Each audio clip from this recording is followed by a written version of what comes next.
caminho de 1000 léguas começa com o primeiro passo. Todo mundo gosta dessa frase, já está até no Seixo Noyer. Mas as pessoas esquecem a segunda parte da frase. Ele diz assim: e o primeiro passo na direção certa já é metade do caminho. A direção certa. E o Sêneca, um filósofo da era mais dura do Império Romano, que é Nero e Cláudio, Sêneca diz assim: nenhum vento pode ser a favor de quem não sabe para onde quer ir. Nenhum vento será a favor de quem não decidir para onde quer chegar. Então, o caminho, o rumo, e ter paciência histórica para chegar e fazer o que o professor Adair está fazendo. Com o tempo, chegar. Não ter ansiedade. Ter firmeza, perseverança, produção. E produção é uma coisa natural e orgânica. Não é produtivismo. Querer produzir coisas de uma maneira que não se possa valorizar e qualificar o que se faz. Eu e o professor Sanfelice, ele mais do que eu, tivemos um prazer e uma alegria na vida, ele de ser colega de departamento e eu de ser aluno do Paulo Freire na Unicamp. Fui aluno 4 anos do Paulo Freire, o Sanfelice foi colega. O Sanfelice o levava para São Paulo de carona, assim como eu muitas vezes eu levei o carro da faculdade, porque o Pedro Gorgin, né, que depois era o diretor, pedia que eu levasse. A gente tinha, depois das aulas da Unicamp, a gente tinha a extensão universitária etílica, que era tomar cerveja para acertar as ideias, né? E eu não podia ir para a extensão universitária etílica porque eu tinha que levar o Paulo Freire. E eu ia levá-lo e eu às vezes ficava um pouco assim chateado porque eu queria voltar a tempo e ele era devagar, né? Devagar. E lá no básico, Sanfelice, lá no básico, não era nem biblioteca, era uma sala que tinha livros. Foi lá que começou a pós-graduação, né? Mestrado. E eu uma vez fui procurá-lo lá para levá-lo rápido.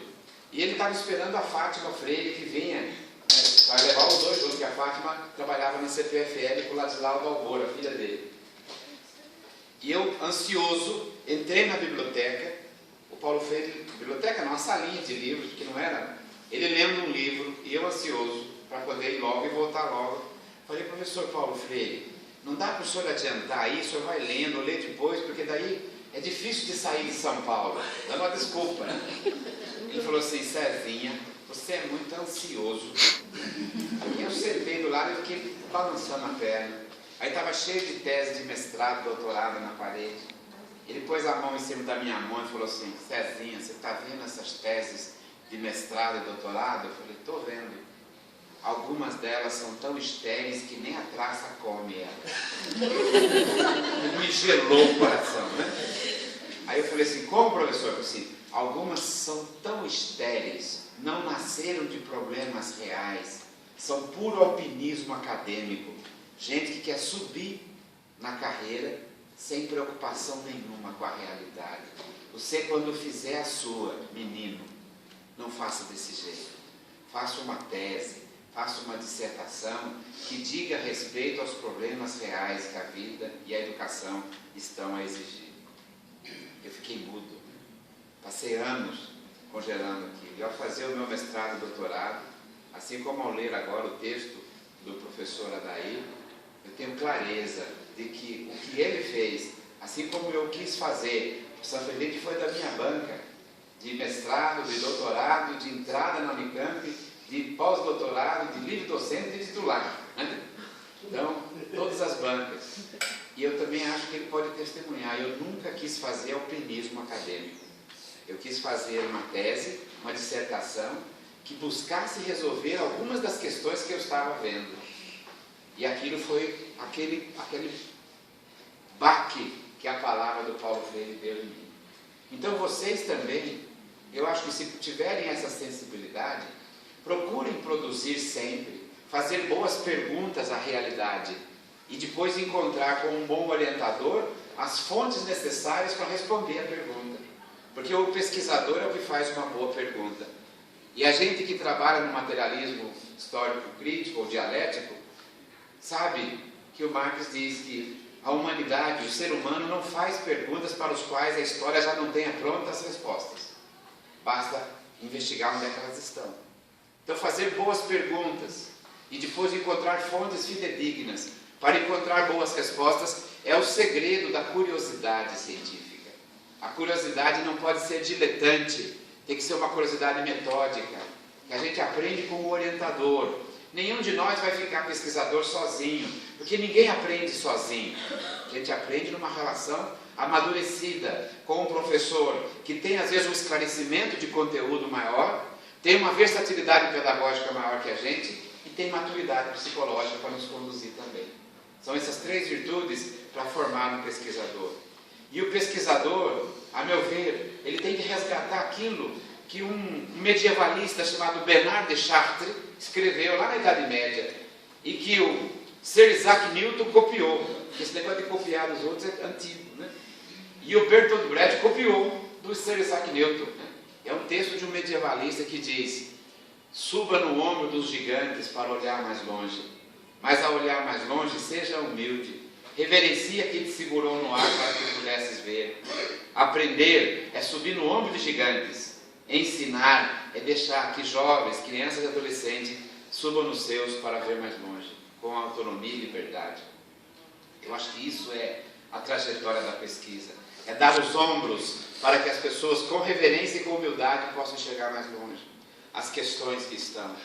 E vocês que estão na educação, não caiam no discurso senso comum de que ser professor é uma draga, ser professor é um castigo. Isso é uma visão do senso comum estreito. Eu trabalhei como assessor no Ministério da Educação de 2009 a 2013. Ajudei a fazer o programa chamado PIBID, junto com a Jaqueline Moll, né, que está hoje em frangalhos, infelizmente, por falta de gestão adequada. Mas a formar a iniciação à docência, ajudei a fazer um parecer sobre o PIBID, fundamental naquela época, 2009, né, e promulgado em 2010, para formar professores. Ajudei a construir as diretrizes curriculares nacionais, as DCNs. Né. Diretrizes curriculares nacionais são instrumentos jurídicos que vêm da Constituição, do artigo 214. PCNs era um programa de governo, do governo Fernando Henrique. PCN não existe mais. PCN é uma peça da história da educação. Você tem que pesquisar, mas não mais seguir como diretriz. Competências e habilidades era uma palavra de 97 do Perrenu, não existe mais. As palavras da inspiração das diretrizes curriculares são direito a estar na escola, direito a aprender na escola, humanização e cidadania. Pela primeira vez a educação é direito. E o Anísio Teixeira dizia sobre o primeiro PNE brasileiro: meia vitória, mais vitória. Eu, com todo carinho ao Anísio Teixeira, quero dizer que o atual Plano Nacional de Educação, para mim, é vitória inteira. Vitória de corpo inteiro. Eu acho que eles não viram o que foi aprovado. O Plano Nacional de Educação define 10% do PIB para a educação, 7% em 5 anos e depois 10%. O PIB brasileiro desse ano é 6,9 trilhões. O PIB de 2001 era 1,74 trilhão. E era 3,1 que o Fernando Henrique aplicava em educação. Hoje nós estamos aplicando 6,5, vai para 7 e vai a 10. Serão bilhões e bilhões para a educação. E esse dinheiro é dinheiro casado. A educação, pela primeira vez na sua história, em 500 anos, vai ter orçamento para a educação de 2 em 2 anos. O piso nacional salarial dos professores foi corrigido agora, ainda é pouco, 1907, mas alguns estados têm um piso muito maior. Tocantins é 3.600 para você ser professor. Tocantins. O estado do Paraná, São Paulo, Rio Grande do Sul, atrasados politicamente, ficaram com os 5 piores salários do Brasil. O Tocantins e o Nordeste avançou nas últimas décadas. As universidades, como a política privatista, perderam espaço. Quando eu entrei na Unicamp, o salário da Unicamp era 22% maior que o salário das federais. Hoje, o salário da Unicamp é 8% menor que as federais. As federais cresceram, porque houve uma política diferenciada, e as estaduais minguaram com umas políticas de partidos conservadores, privatistas e retrógrados. Mas o Plano Nacional de Educação diz que até 2020, o salário dos professores do ensino superior e da educação básica tem que ser compatível com o médico, o engenheiro, o profissional de direito. É hora dos sindicatos avançarem, é hora de fazer greve. As 50 federais estão em greve. Né? A Unicamp fez 102 dias de greve. Nós temos 10 anos para fazer greve e 10 anos para conquistar estruturas de formação. O primeiro PNE, a Lei 10.172, dizia que para formar uma universidade, era a lei do Fernando Henrique, precisava de 1/3 dos professores, mestres ou doutores. Uma lei privatista e de baixa qualificação. O que faziam os donos de faculdades? Mestres ou doutores, mandavam embora os doutores e contratavam mestres. O que diz o PNE no artigo 15?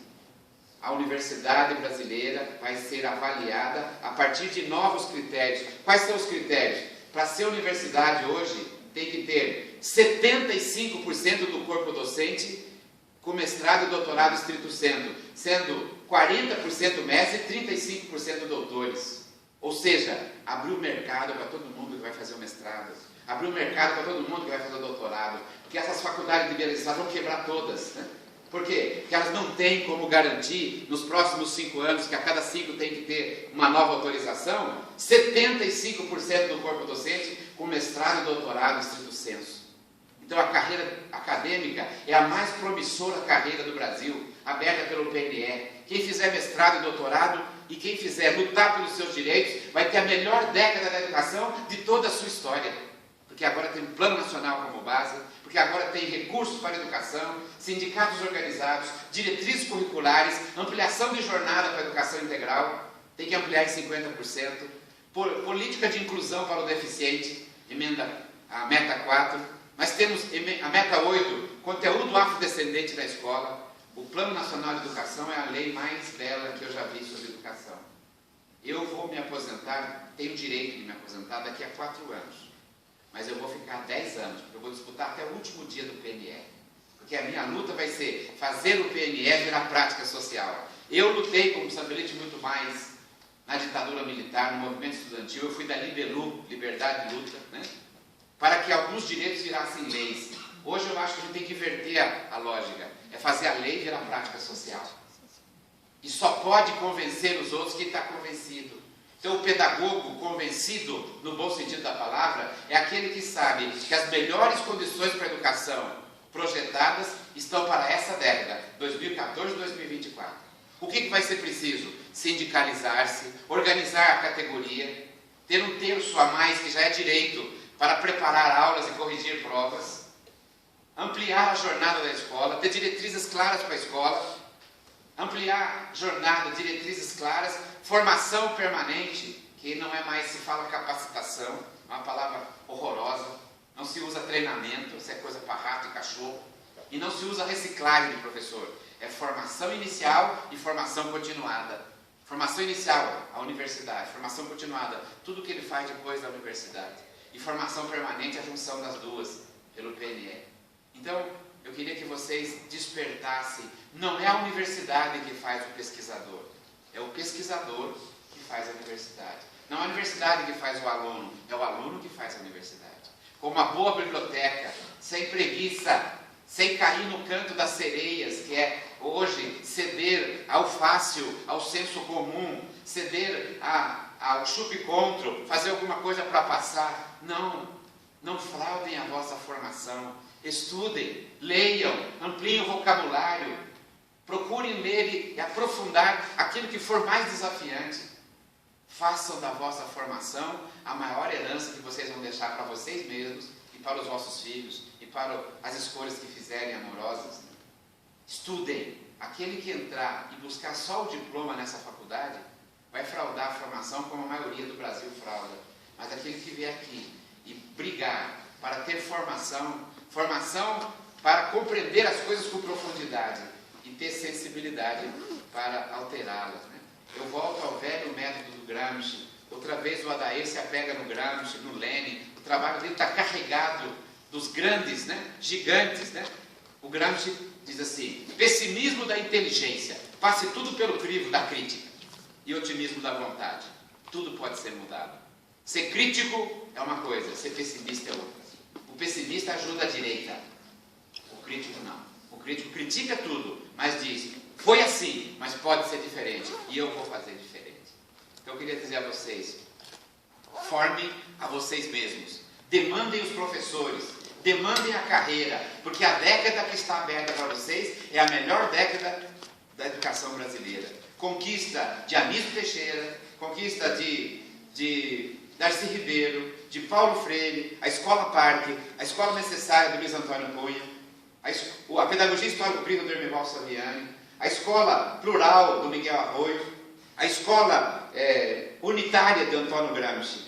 Ela está no trabalho que o Adair fez e ela está no coração e nas mentes de vocês. Transformem essa perspectiva histórica de humanização e de emancipação em realidade. Quando a gente vem aqui e já mais velho, entrega o bastão para um professor como o Adair, eu me sinto bem. E ele quis trazer vocês todas aqui, porque eu tenho clareza que no coração dele está. E eu também vou passar o bastão para essa geração que está aqui. É muito interessante perceber que só há mulheres aqui, não tem nenhum homem aqui, né? As mulheres estão mais sensíveis, mais esclarecidas, estão terminando um processo ocupacional. Ocupar é estar dentro, mas depois de ocupar eu tenho que transformar na perspectiva feminina a sociedade machista, racista, patriarcal, atrasada, homofóbica que é a sociedade brasileira. O que muda o preconceito? O que muda? O esclarecimento. O que acaba com o preconceito desses revanchismos idiotas que tem no Brasil é estudo, leitura, sentar a bunda na cadeira e ler e ampliar. Uma grande formação cultural terminaria metade desses preconceitos esdrúxulos de natureza homofóbica, racista, machista que tem. Estudem e organizem e busquem a vossa formação. O Bertolt Brecht tem uma frase no Galileu Galilei que eu acho linda. Eu sustento que a única finalidade da ciência consiste em buscar aliviar a miséria da existência humana, material e cultural. A única finalidade da ciência. Ninguém de nós quer ser titulado para ser, digamos, sábio e ficar numa visão idealista. A gente quer ser sábio para ser mais justo. E quer ser sábio e justo para ser livre. E quer ser sábio e justo para ser livre, para ser feliz. E a felicidade como projeto histórico-político, não como idealismo ingênuo do capitalismo. Lutem para serem sábios, para que a sabedoria leve à justiça. A justiça, a liberdade e a emancipação. E a liberdade e a emancipação, a felicidade. Muito obrigado.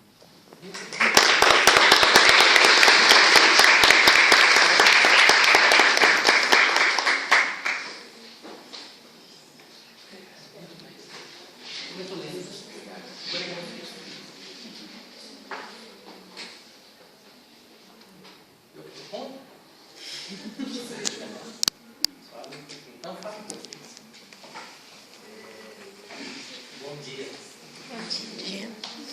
Bastante difícil, né, falar depois do companheiro César, que sempre é brilhante, né, nas suas colocações e com muita densidade. O que eu posso dizer é assino embaixo do que ele disse e levem a sério o que ele disse. Mas queria comentar alguma coisa muito rápida. Primeiro dizendo que é muito bom estar aqui e que essa não é a primeira vez, já é o resultado de muitas vindas a Guarapuava, provavelmente desde quando a maioria aqui não era nem nascida. Vocês já viram que eu sou o mais velho, né? Tem uma história um pouco mais comprida. Mas houve um convênio nos anos 80, né, para 90, entre a Unicamp e a Unicentro, e foi o convênio que organizou o primeiro mestrado, né, aqui na universidade. Então a gente vinha regularmente, julho, janeiro, fevereiro, ministrava as disciplinas, tinha alunos de vários lugares do Paraná e do Brasil. Então a gente estabeleceu aí uma relação que hoje é histórica, né? conta desses laços lá iniciais, aí a gente voltou muitas outras vezes, em outros eventos, em outras atividades, em processos de avaliação. Então, é bom retornar a um lugar em que a gente já tem um pouco de história, né? E reencontrar as pessoas, reencontrar os amigos daquela época e os ex-alunos, como o Adair, que vem, né, desde lá de trás.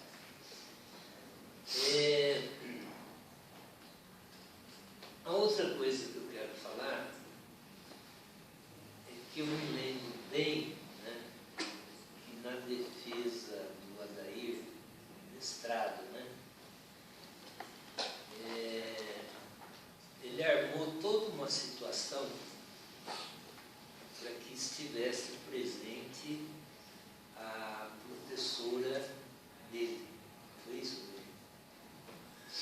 A professora que havia iniciado a Adair nas primeiras letras, né? E na defesa ele fez uma menção, uma homenagem, né, àquela senhora agora já então idosa, que emocionada, né, via aquele seu menino, né, defendendo uma dissertação. Um pouco dentro disso que o César colocou, pensem nisso. Pensem nas crianças com as quais vocês trabalham e o que isso vai ser lá na frente. Some da ideia, da imaginação, inúmeras crianças que passam por nós. Mas lá na frente elas estão lembrando de nós, das nossas ações, dos nossos atos cotidianos. Muito antes do Adair, mas muito mesmo, o dia que eu defendi minha dissertação de mestrado na PUC de São Paulo, eu peguei um exemplar, saí de São Paulo, fui lá em São José do Rio Preto, o César conhece tudo isso, 400 e tantos quilômetros, né? Procurei a casa da professora Zenaide, que foi a professora que me ensinou as primeiras letras e entreguei a dissertação para ela.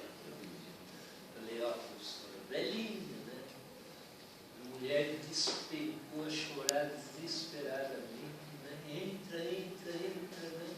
Aí fez os esforços de memória e tal.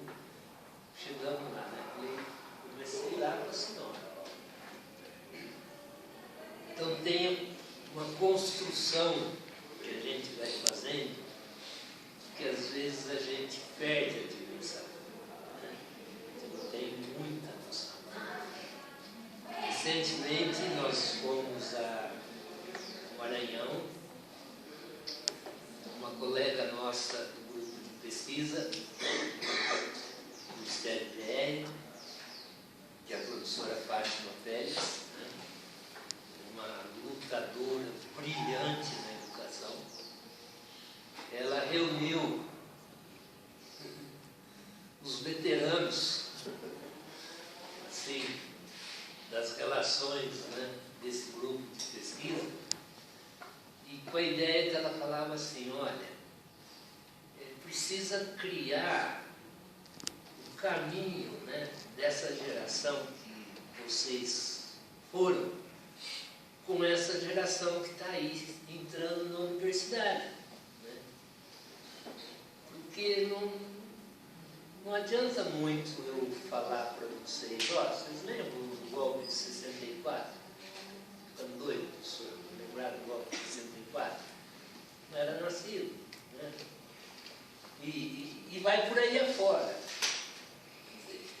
Então, como fazer, né, esse trabalho, talvez na na imagem que o César colocou, né, de continuar sendo o gigante, colocando os pequenos nos ombros, né, para que eles possam enxergar mais longe.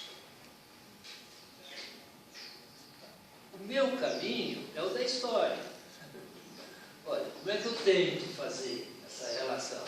Através da história, da memória histórica. Né? Isso que recentemente, ao se comemorar, entre aspas, né, os 50 anos da ditadura de 64, eu fiz inúmeras intervenções, inúmeras palestras, debates, né, com o tema, o César também viu isso, não ao esquecimento. Não vamos esquecer o que aconteceu. As gerações novas têm que saber o que aconteceu. Né? Não pode apagar, passar um giz nisso aí. Não. Vocês estão vivendo consequências imensas do período da ditadura. Só que vocês não têm como construir, né, as relações para chegar nisso, a não ser que recebam instrumentos.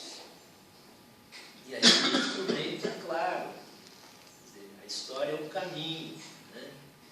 A política, a análise histórica da política educacional é um caminho. Aí entra tudo aquilo que o César falou: leitura, estudo, dedicação, não negar-se à própria formação. Você está enganando você mesmo. Né? Não tem jeito. Aí vai ser difícil ser feliz. Né? Você não vai conseguir construir aquela felicidade. Conhecimento, esclarecimento. Né? O Gramsci, já citado pelo trabalho do Adair e também pelo nosso colega, ele tem uma passagem que inclusive eu usei já na minha tese de doutorado, né? Que era mais ou menos assim: é muito mais importante você difundir as verdades já construídas do que ficar pensando em descobrir novas verdades. Claro que ele não está descartando a descoberta de novas verdades, mas ele está dizendo de que é fundamental você democratizar o conhecimento. Né? A burguesia não é burguesia, classe hegemônica e dominante por acaso. Ela construiu o seu projeto histórico. Ela tem excelentes intelectuais trabalhando para ela.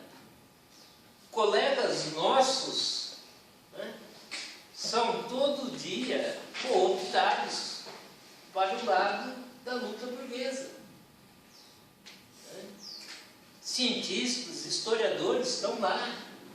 A burguesia não é ignorante. Então, por isso que o professor Saviani bate tanto naquela tecla, né? É preciso, junto com o Gramsci, é preciso dominar o conhecimento que a classe hegemônica tem, para poder ir além dele, né? Para poder ir além dele, porque ela tem esses instrumentos que a faz não só dominante, mas a faz hegemônica.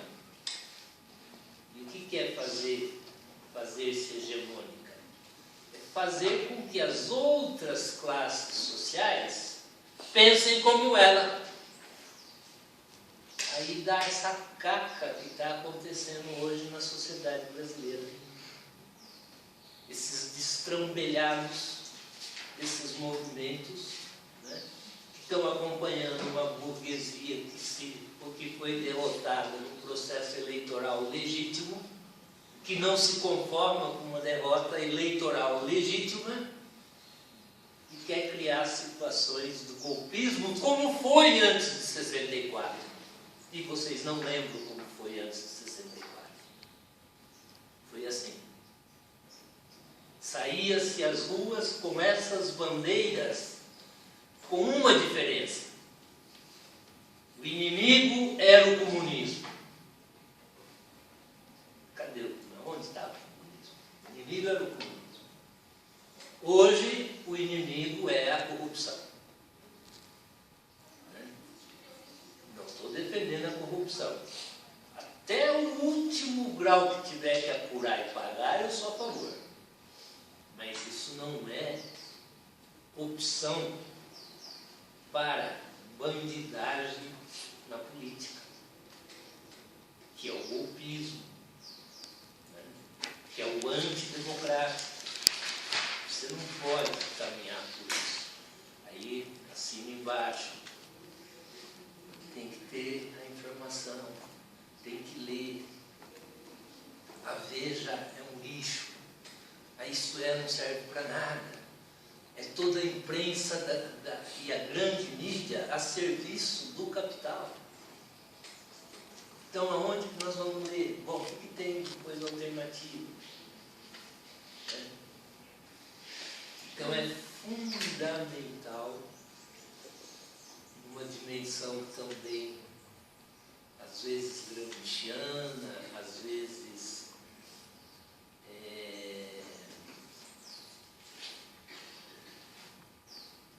para além do capital, do Mésaros, né? Uma dimensão gramsciana do Mésaros, que o educador se veja educador não só na sala de aula. O seu educador na sociedade, em todos os espaços, na família, na política. Se tiver opção religiosa, na igreja. E não pode ser uma pessoa que viva, por exemplo, da literatura de autoajuda, que é o que mais vende hoje no mundo inteiro. Não é possível acreditar nisso. É aquela coisa assim, né? Olha para o teu umbigo, vai entrando lá para dentro, vai vendo tudo que você tem lá, né? E ver o que você consegue fazer, porque o problema é teu. Você que tem que resolver isso. Isso é jogar cada um para a sua própria sorte. Olha, te resolve. Se você não se resolver, o mundo está certo, você está errado. Então não questiona a sociedade, as relações de trabalho. Não questiona a ordem política. Não constrói utopias. Um educador sem utopia não é educador. Você viu aqui? Vou aposentar, mas vou ficar mais 10 anos. Eu aposentei, já estou há 3. Para um dia. E fiquei só 48 na docência. Tá? Aí, recentemente, eu acho que cada ele tem isso. Nós fizemos uma gravação com uma na corda.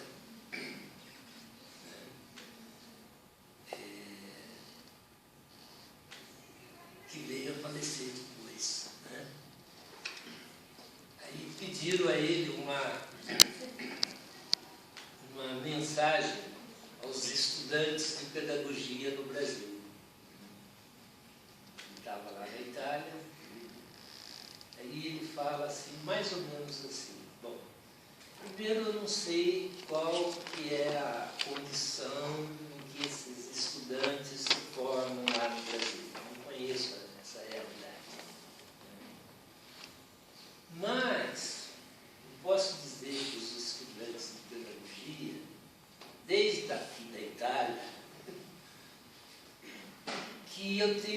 certeza que eles escolheram a mais bela profissão da face da terra. E isso porque o nosso trabalho está voltado para construir o humano. Tem uma coisa mais essencial do que isso? Construir o humano. Ninguém nasce humano. Você nasce na espécie homem. E você tem que ser humanizado. Você tem que se construir homem. Você tem que construir a essência. Que não está dada, não está pronta, não está acabada. Tem que construir. E o que é a educação se não isso? A construção do humano. Então eu concordo com o Manacorde, é a profissão mais bela da face da terra. E para terminar, que não temos tanto tempo assim, eu queria dizer que, apesar, né, das controvérsias que a sociedade capitalista vive hoje, das crises chamadas cíclicas, mas cada vez também mais estruturais, ou seja, essa sociedade não tem conserto, não. Né? Quem leu Mesaros tem dado bem claro, isso não tem conserto, isso não tem solução. Nós temos que pensar outra sociedade, outras relações. Para fazer isso, nós estamos na contracorrente, porque o pensamento neoliberal está aí, é hegemônico. Né? Então, nós estamos na minoria, estamos no combate. Então, apesar disso, eu volto lá aos anos pré-ditadura, ou a revolta juvenil dos anos 68 no mundo inteiro, com um pensamento utópico muito positivo. Muito positivo. Né? Era assim o nosso lema. Seja realista. Pense o impossível. Obrigado.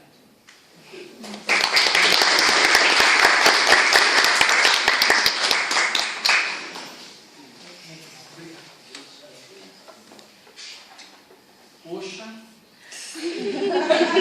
depois disso, o que sobrou, né, para mim, eu acho que sempre uma lição.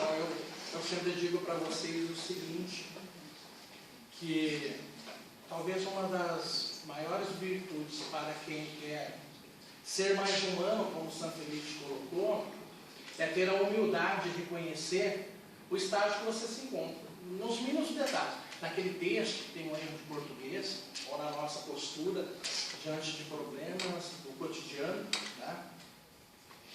E vendo assim a empolgação do César, a serenidade do Sanfelice, eu estou aqui me penitenciando, porque eu cheguei para o Adair e falei: Adair, mas como que você vai conseguir o César, o Sanfelice, mas ele vai dar um é só uma promoção funcional, isso é um processo simples, né?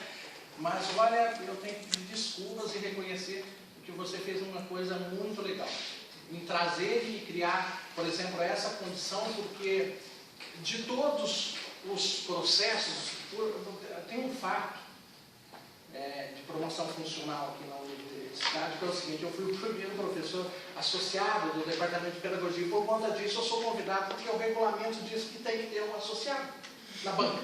Agora mudou, né, Adair? Não precisa ser associado, mas até então eu fui convidado para todos, e não só do meu departamento, como o departamento de História, da Filosofia e tal, e nunca nós tivemos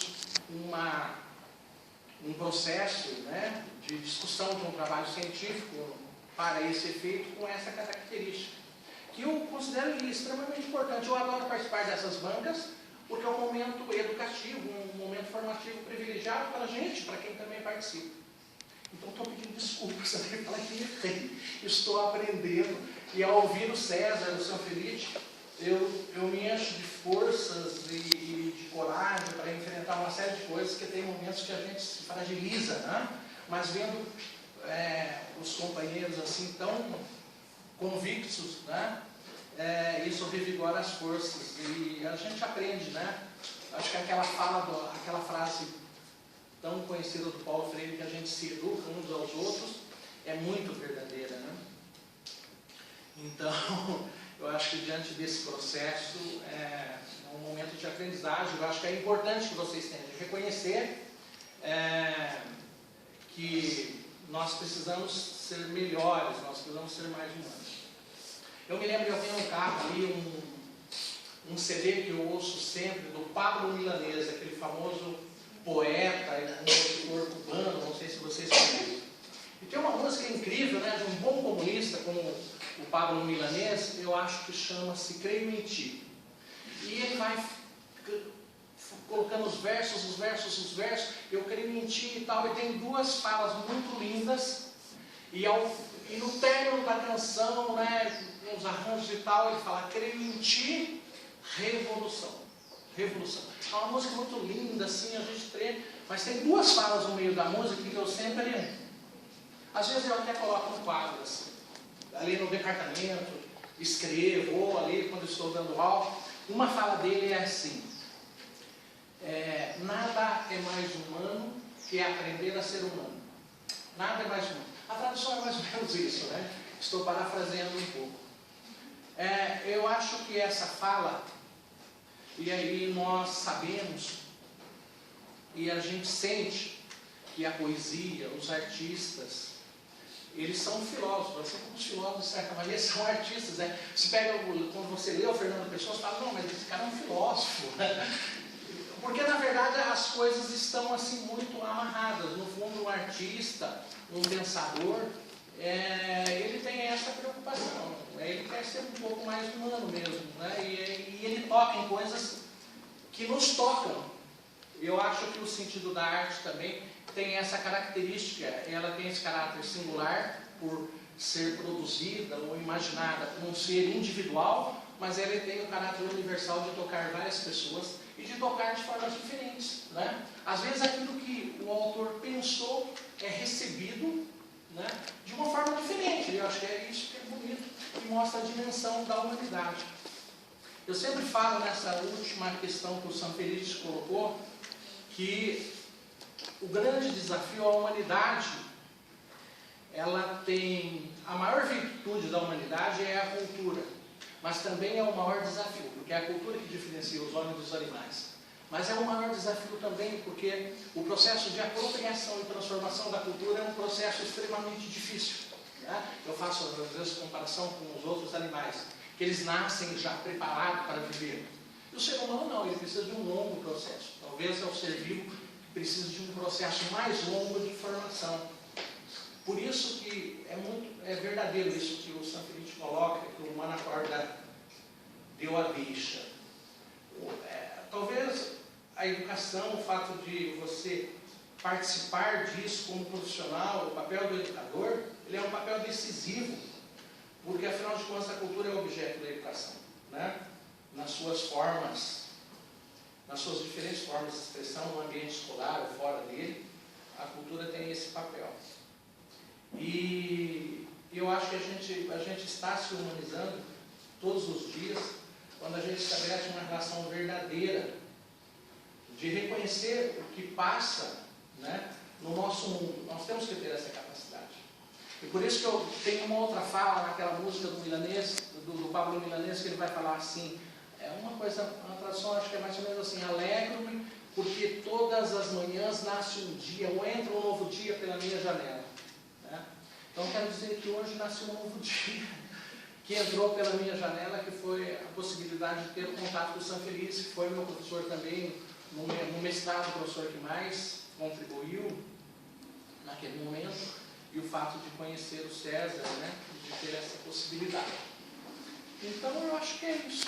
Como fala inicial, eu queria agradecer a possibilidade de estar participando desta banca que marca um período de trajetória do Adair. O Adair é um colega que eu estimo muito pelas suas qualidades profissionais, pelas suas qualidades éticas e pelo bom amigo que é e da maneira que sempre... Nós tivemos uma identificação desde o primeiro momento que ele chegou aqui. Nós temos muitas convergências de ideia. Eu agradeço pela oportunidade, né, de estar aqui neste momento aí e aprender um pouco mais. Muito obrigado.